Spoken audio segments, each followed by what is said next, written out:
MLS season is only a couple of weeks away, and at this time last season, I mean, guys like Ricardo Pepi were still just prospects. Guys like Kevin Paredes were still just players who were looking to break through on the MLS level, and we've seen what they've done since then. So the big question on everyone's minds, or at least on my mind, is who is going to be that guy this year? Who are going to be some players that come out of MLS, and not just MLS, but all the way across Europe? Who are some players that are going to become the next Gio Reyna, the next Ricardo Pepi, the next big thing in the U.S. men's national team world? And I brought on a man who I think knows a thing or two about U.S. men's national team prospects. He is Gideon Sutherland of First Touch Spaces on Twitter and also ChasingACup. Gideon, thank you so much for coming on. How you doing, man?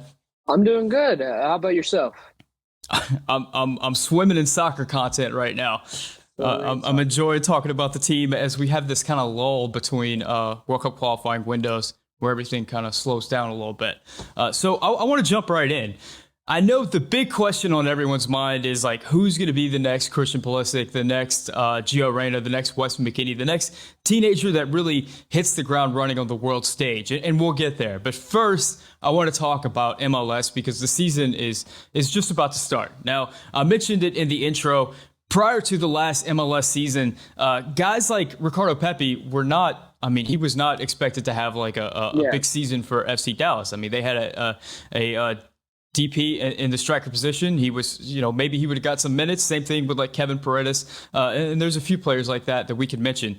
Who are some guys in MLS that you're excited to watch this season who you think could potentially have a similar path? Can I say like the entire Philly Union team? Because that's the vibe I'm getting right now. Paxton Aaronson's my number one. If you don't got him in MLS Fantasy, get him in MLS Fantasy. He's a bargain right now. Well, tell me about Paxton Aaronson. We saw a little bit of him in that youth tournament down in Mexico, and he looked really good. He looked like a player that's kind of following in the footsteps of his older brother, Brendan Aaronson, who actually, as we speak, is playing in the Champions League right now against Bayern Munich and just got an assist. Yeah, looked really good. A lot of people are high on Paxton Aaronson right now. What is it about his game that so impresses you? No, for sure. I think he is very similar to Brendan. Very same. I think he's same build, sort of same play style. But unlike Brendan, he has that eye for goal that we don't necessarily see the older of the two brothers have all the time. I think he's going to be scoring a lot more than Brendan ever did in the MLS, while also getting assists. And also his positional versatility is something to speak of. He's played the false nine for the youth teams. He can play winger. He can play the cam. And we just saw him play center mid for Philly Union this season too. So what's it going to take for Paxton to kind of break in this season? What are we looking for here? Well, for the first team, it would take, I'd say, a miracle. But for with the U.S., I'm talking about Philly, not so much for the national team. I think he's already a starter. If I'm being honest, I think he'll come into the season getting substantial minutes, potentially starting right away. I mean, we saw last season at the end when it came to playoffs, they didn't necessarily trust him in crunch time at the very end there. But I think there's a lot of growth that he's done over the offseason, and you've seen it in his playoff performances for sure. Okay, you mentioned Paxton Aaronson. Who's another guy that you're looking out for? I'll go on the same team right now. I'll go Brandon Craig. Brandon Craig, he's a center back. He's a 2004 prospect, and he has vaulted up a lot of people's boards as a potential prospect, not only for MLS, but for the youth national team under 20s. He's when you're talking about 04s, you have Tony Leone, which everybody knows, and then you have Kobe Henry now, but Brandon Craig over these past few months has been a standout that a lot of people are talking about. So I don't know much about Brandon Craig at all. Tell me about what position he plays, what kind of player he is, and what you're expecting to see from him this season. Football might be over, but MLS is coming back, and Champions League and European soccer are in full swing. From all the latest odds, totals, player performance props, to where the next fired coach is going to land, BetOnline is the #1 spot for all your sports betting needs. Head over to the website or use your mobile device to sign up today and receive 50% off your welcome bonus on your first deposit. Just use promo code BELIEVE to get started. And it's not just basketball. BetOnline is your source for hockey, boxing, and UFC odds, right to the Olympic coverage, from sports right down to your favorite Vegas casino games. BetOnline is your #1 online wagering destination. BetOnline, the fastest and easiest way to wager on all your favorite sports and play all your favorite games. BetOnline, where the game starts. Totally. So he's a ball-playing center back who has also the positional versatility to play the 6. He's on the taller side. I'm fairly certain he's around 6'2" to 6'3", which is what you want to be seeing out of your defenders. Good in 1v1 situations. I expect him not to get I don't expect him to be a starter, especially with players like Jack Elliott already there in the system for Philly Union. But I do expect him to get around maybe 600 to 900 minutes for the Philly Union over the course of the year. I mean, other players to be excited about in MLS that are in his same age group out of the 04s that play the same position is definitely Tony Leone, who's currently with the Mexico camp, but I think he's going to have a similar breakout season to Brandon Craig on the LAFC. You mentioned he's a center back, and we've seen that center backs tend to not break through as early as some of the attacking players.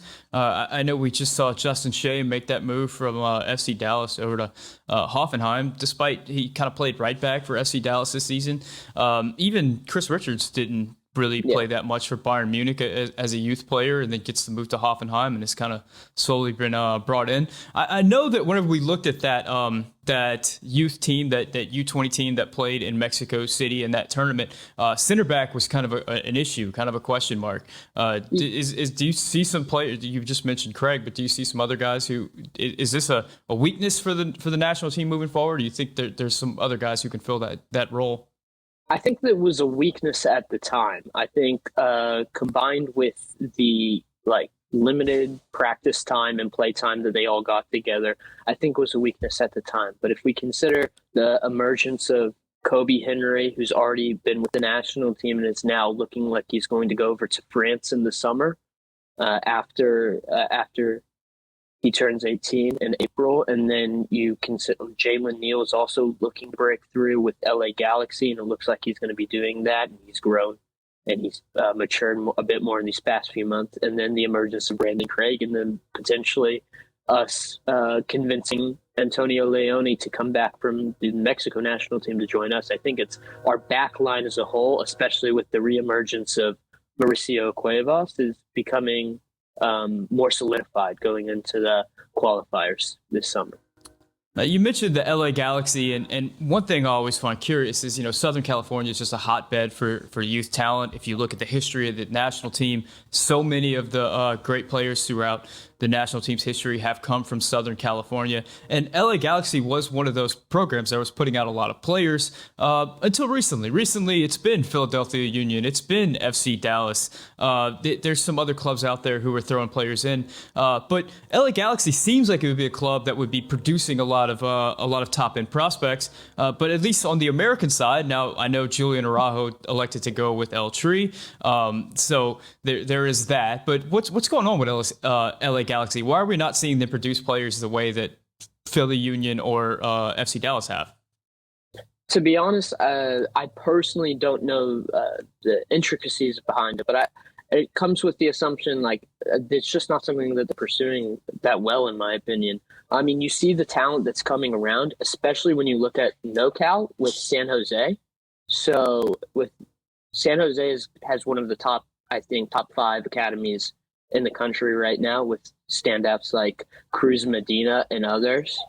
But other than that, I don't think there's a true answer. I think when you're talking about academies right now, LAFC definitely has an edge over LA Galaxy when you're talking about SoCal, with Antonio Leone and Christian Torres and some of the other names they're bringing through. But it just seems to be something that they're not focusing on as much. It's an interesting thing. It's something I always think about. Now, we just talked about a few players who you're talking about potentially breaking onto the scene in MLS this year. What about some guys that have already broken on the scene, but are kind of waiting to take that next step forward. And I think the big one is Caden Clark. Caden Clark was a player that everybody had circled for a breakout season. He does get the move, sort of, to RB Leipzig, but then gets the loan back. So he's going to be back in MLS this season. He's one. I mean, Aiden Morris is another name that everybody was excited about last season. He ends up getting the injury. So tell me about those two players and what you're expecting to see from them this season. Personally, I think Aiden Morris is going to bounce back. I think he'll start the season getting rotated back in, as you do with an injury. From what I've heard, he's fully back in training. He did have a preseason debut the other day. I'll take this from Jason, who's also on First Touch. He likes comparing him to a Walmart version of Billy Gilmore, which I think is a very fair comparison. Just how he plays the game, not that. And then I think he could be a really good long-term like backup six for the U.S. national team and potentially someone who can push Tyler Adams. Caden Clark, I think he's sort of in a weird position. I think he's almost in the mindset, this isn't my long-term home sort of thing. And I think he even saw that at the end of last year. He sort of let off the gas pedal, in my opinion. He's an extremely talented player, and he has all the tools to be a great player, but it's to be seen how the season's going to go. And if he even stays the entire season, he could leave in summer. Now, sticking with the midfielders, there's one player from FC Dallas who I really liked last season, and that's Moses Nyman. Now, he ended up picking up an injury at the end of that season. Is this a player that you think could potentially have national team and big European transfer potential in his future? Moses Nyman, you said? Yeah. Okay, I think Moses Nyman is fantastic. My biggest worry with Moses, he's all over the pitch, he can move, but my biggest worry with Moses Nyman is his size. He's 5'5", 130. So unless he bulks up at least a bit, 10 to 20 pounds, it's going to be difficult for him to potentially get to the next level. Nyman is out of the two DC players last year that broke through in Kevin Paredes and him. He was originally the more touted. His technique is great. His ball winning is good. He can play the 8 and the 6. Right now, I'd say he's more of an 8. You could call him the American N'Golo Kanté. I feel like it's sort of a cop-out, but he is very talented.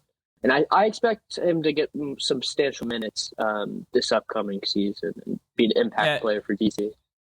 And he is a teenager, so he can grow. I mean, I think about he's got Nyman, time. He closes the distance so quickly, man. Whenever he sees an opportunity to get in for a tackle, he can get on an attacker so quickly. Yeah, I remember his red card against FC Cincinnati. It was just like out of nowhere. He was doing it. It was a bad play, but at the time, it was still impressive that he was able to get to the ball. So let's shift overseas. I mean, there's a lot of Americans right now that are in academies all over the world. At the beginning of last season, the name Joe Scally wasn't one that a lot of American soccer fans talked about, and then all of a sudden he gets this opportunity with Mönchengladbach and is beaten down the door for national team minutes. I know that we're halfway through the season right now. Are there some guys out there that are in academies right now that you think potentially break in to their first teams or start making some noise throughout the end of the season? Yeah, for sure. One name that'll always be gravitating towards right now, and especially if Norwich do get demoted down to the championship, is Jonathan Tompkinson, center back in the Norwich Academy. He's the under-23 captain currently, and he did make a few bench appearances last month, and he's currently looking to make that move up, in my opinion, and he's probably ready. Another name is Nico Carrera in Germany. If I'm not mistaken, he has made already a few bench appearances with his team in the second division, and probably will be breaking out next year. Some names that might not be making it to the first team soon, but are definitely ones to look out for, is Adrian Simon-Gill, who just is about to sign a Barca Pro deal. He's a midfielder for La Masia. He plays the 8. And then tell me a little bit more about Adrian. I know the headlines were everywhere whenever he was looking at making that signing. What do you think about him as a player? I've followed Adrian for the past year and a half or so. He's an extremely talented midfielder. He plays similar to, not of the same level, of course, but similar to that in the of Xavi and Iniesta, and that sort of mold that Barca like to form their midfielders into. I think currently he's getting his contract. From what we're hearing, he might be with Barca B as soon as next year. He's made his Juvenile B debut already, but is primarily playing with the Cadetta A. And he's just an extremely talented man. His pace, his flow, how he can move the ball and transition it from forward to back. He is interesting. I've heard from some people they don't necessarily know how he's going to fit into the USMNT system. But as of right now, I'm not worried about that primarily. I'm worried about him getting minutes at the next level, wherever he goes. I think he's a substantial prospect and a very good prospect in an amazing 06 class. Now, you've mentioned a bunch of players now. We have the 2022 World Cup is not too far away, all things considered. I mean, it's a few months away, relatively speaking. Are there any players you think that could potentially make a move like Ricardo Pepi made this year, where he went from being a prospect to a contributing member of the national team? Or are there guys out there you think could potentially make that jump in these next few months? Yeah, for sure. Out of the names that I've mentioned, I don't necessarily think that any of them could do that unless Paxton Aaronson has like an MVP level season in MLS, which I don't think he will. But out of the players that have moved abroad already, I do think that Kevin Paredes or Jonathan Gomez could very well be at the World Cup in 2022. I think that left back spot is a hole, and just their ability and their flashiness on the ball and what they offer to this young team can't be undervalued. So I think they definitely could break through by October. Now, Jonathan Gomez just made his professional debut for the B team over there in Spain.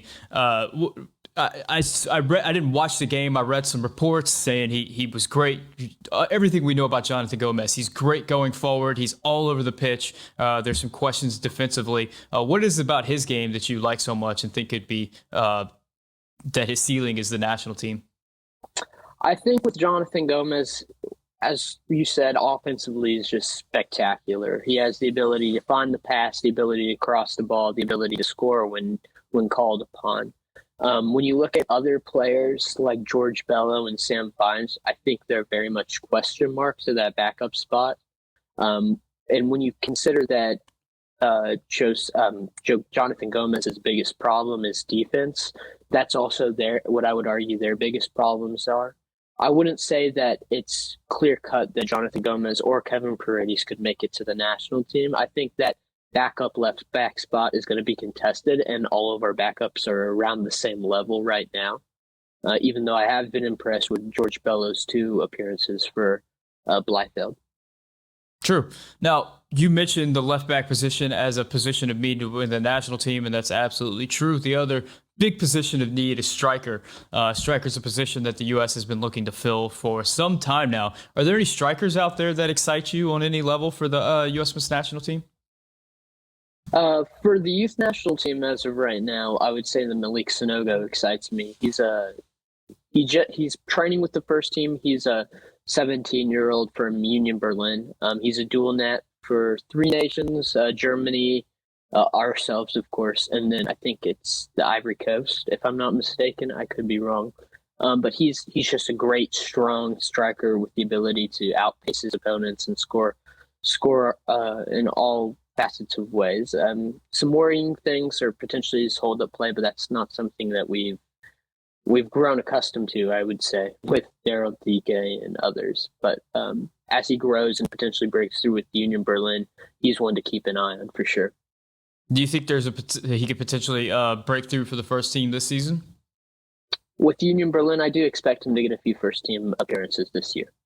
For sure. Okay, now I'm gonna ask you the tough question, the question everybody knows. Who is going to be the next Gio Reyna, the next Christian Pulisic? Who's that next big prospect that you feel like is going to come through and be the next poster kid for the national team? The next poster, that is an extremely difficult. It really is. Yeah, it's really hard. I would say the next big guys will be coming out of the 2006 class. That midfield is extremely talented with players like Jude Wellings, who's currently the best midfielder in MLS Next, and will probably be a star in MLS Next Pro this upcoming season. Bento Estrella, who's with Red Bull New York, and he's just an amazing 6. He's really tall too, 6'3", 6'4" already at the age of 16. Adrian, of course. And then you have players like Matthew Corcoran, who's in USL. He took the USL route this year, and the list goes on. If I had to pick any of the names out of that group, I'd probably say Adrian as of right now. But don't be surprised; it could be any of them, in my opinion. Yeah, that's exciting. It's exciting to see that it's like a conveyor belt of talent right now, and it could be anybody. Like you said, there's players that we just weren't expecting to kind of break through that have really done that in the past few years for the national team. Now, as we move towards the World Cup.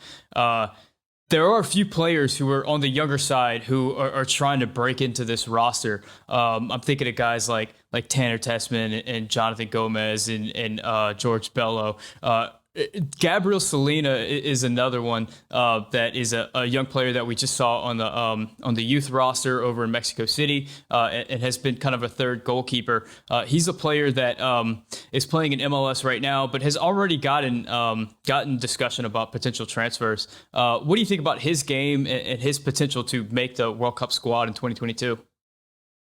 I think that is actually one that I think is a very strong possibility. Bringing Gabriel Slonina as a third keeper, even if it's just to keep him away from Poland, makes a lot of sense in my opinion. The kid's a star at the age of only 17, and he's only going to get better, and he's an integral part of what the U.S. Could become in future years. I think right now is too early to necessarily call it, but as he grows into this MLS season, we'll see. I mean, when you look at that third keeper spot, I think it's pretty open. You have players like Sean Johnson, Ethan Horvath making their case, and if Gabriel Slonina has a great season, there's no reason I don't think he can earn it just based on merit alone. Now, for him to make a move to Europe, I think he should hold off another year or two. There's no reason to rush a goalkeeper. They have the longest career span and a later development curve. And at the pace he's at right now, he's destined for greatness, in my opinion. Now, you mentioned that he's a dual international, and this year was like the year of USA Mexican dual internationals. Yeah. We saw the battlegrounds be laid out for Ricardo Pepi and Julian Araujo were the two mainstays, but there are some other guys too. Are there any other prospects that you're looking at that are USA Mexico dual internationals that you think will be the next Julian Araujo or Ricardo Pepi, in the sense that both nations are going to be chasing after their services? Yeah, for sure. There's a few. The big three, in my opinion, as of right now, are going to be Antonio Leone, 2004 center back, Sergio Rejo with the Chicago Fire. He's a center mid, cam, CDM. They're still trying to figure it out with him. And then Cruz Medina, who's a 10 prospect out of San Jose. Those are the three big ones, and I think we're going to be fighting tooth and nail for all three of them. Now, one question that I think is I think about a lot is, what's the recipe for the most successful U.S. men's national team player? I know, looking at probably our two top guys right now in Gio Reyna and Christian Pulisic, both of them have they had opportunities to get visas to go over and play in Europe at a young age. Both of them made that move at a really young age. But we're also seeing players who are coming up in MLS academies and making that trip over. There's been a lot of different recipes for success. What in your opinion, is the best way to get the most out of a young, talented player right now in the American system? I think you're going to hate this answer. I think it's a player-by-player basis. What suits one player might not suit another player. A kid making a jump at 15 like Christian Pulisic could be a career ender for another kid. So it just depends. I think as of right now, the MLS system is producing kids at a rate that we've never seen before. But there's also a lot of other viable options like USL, and then of course making that jump over to Europe at a young age. I mean, we're going to see a combination of all three over the next few years, and I think that's a good thing. The more options we have for kids, the more we're going to be able to produce talent at a higher rate. Now, we're talking a lot about youth prospects, and one thing that that's really hurt the youth game in the last few years is COVID. I mean, COVID has canceled a ton of the youth tournaments. I can recall the last U20 World Cup was just so much fun, and so many of the players that were on that roster ended up being a part of the senior team. And it was such a good roster, and there's so many guys that ended up just playing at such high-level clubs. In your opinion, the next time the U.S. is able to put out a U20 World Cup roster, do you think this roster could be better than what we saw last time, or you think it's about the same, or are we getting worse? Where do you think we're at? So, in my opinion, with the upcoming under-20 roster, I think there is a high possibility for it to be better. Of course, that's a year away. So we're not 100% sold, but the majority of these players are already going to be pros for a couple of years at that time and point.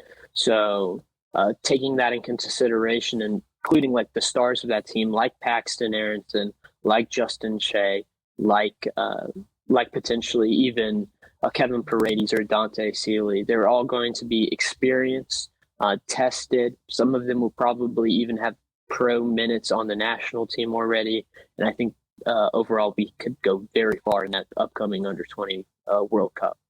And that's saying a lot, man, because in that last team, I mean, they had Tim Weah, they had Conrad De La Fuente, Alex Mendez, Chris Richards, Mark McKenzie, Serginho Dest. I mean, a lot of players who have gone on to play at very high levels in the club game. So to say that the next squad could be better is a very exciting thing. It's certainly going to be more experienced and have more professional experience because players are getting so much of that at such a young age. Gideon, I want to thank you for coming on and kind of bringing all these youth players to our attention. I know you're like an encyclopedia whenever it comes to the youth players. I want to give you an opportunity to let people know where they can find you, where they can find your content.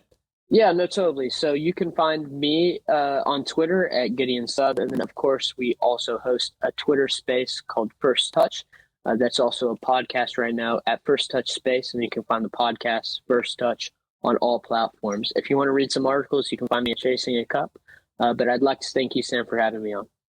Absolutely, man. And kind of tell everybody about the spaces on Twitter, because it's something that I've really enjoyed. Just kind of checking in and just listening. I've always loved sports radio, coming up and like listening to like callers calling in, and it gives a little bit of that feel where you can hear people and the passion and the emotion really comes through. So tell me a little bit about the spaces in First Touch.